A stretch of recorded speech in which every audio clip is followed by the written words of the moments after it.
So it was reported on March 26 that in South Africa, after being accused by her relatives of being possessed with a demon, a 15-year-old girl was killed during the exorcism process.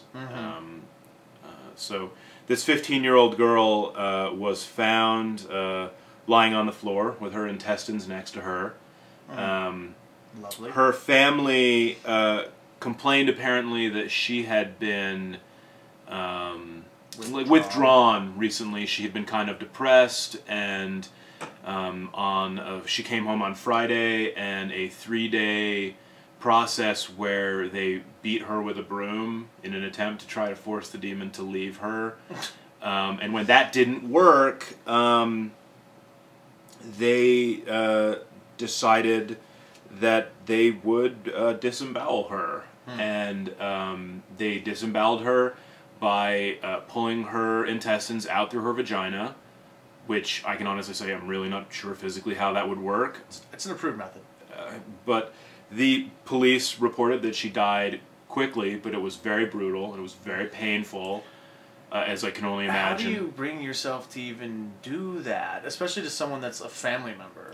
Well, I mean, clearly they were concerned for her soul, because they believe that there are demons who possess people, and that should be noted. I mean, that's the only way you... Could you ever fathom doing that to your own daughter? I mean, do you ever think you could get to that place? I mean, can you fathom a reason aside from especially superstition? Without, yeah, this religious idea of she's possessed. Right. Now, where did this happen again? This was in South Africa, I believe in a place called Umlazi. Okay. So they were beating her with the broom, and that didn't work.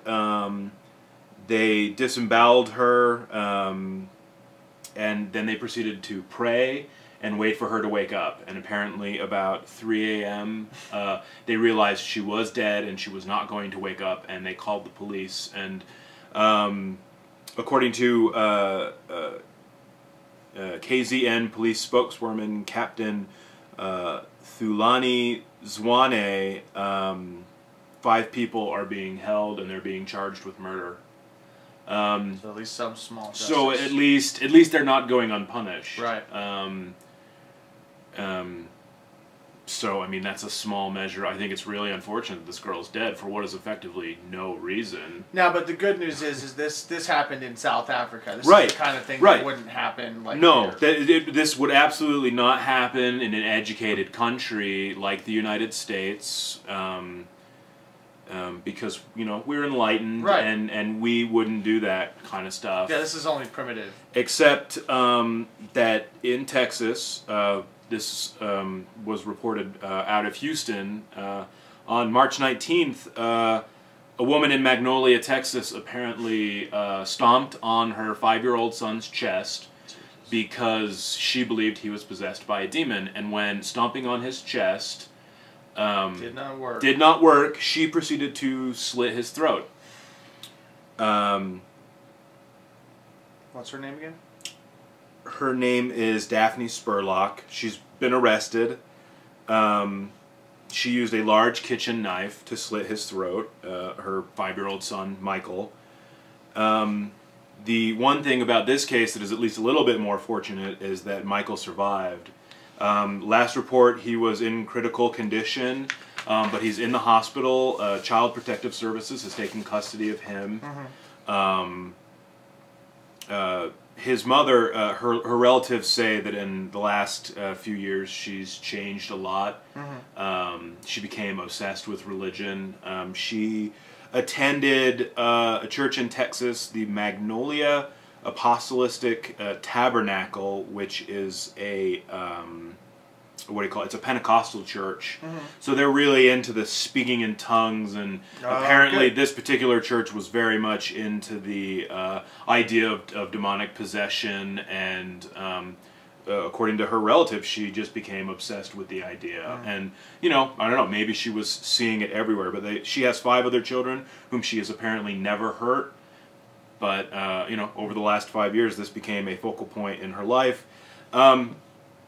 The pastor of this Pentecostal church made a statement. I mean, it's sort of a non-statement, but he said his congregation is still healing, and he is not ready to make a statement about it yet.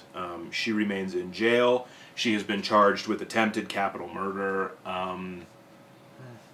At least in this case, the boy survived, but I can only imagine how this is going to affect him. This is still, you have demonic possession, you have complete random superstitions, church sponsored. Right.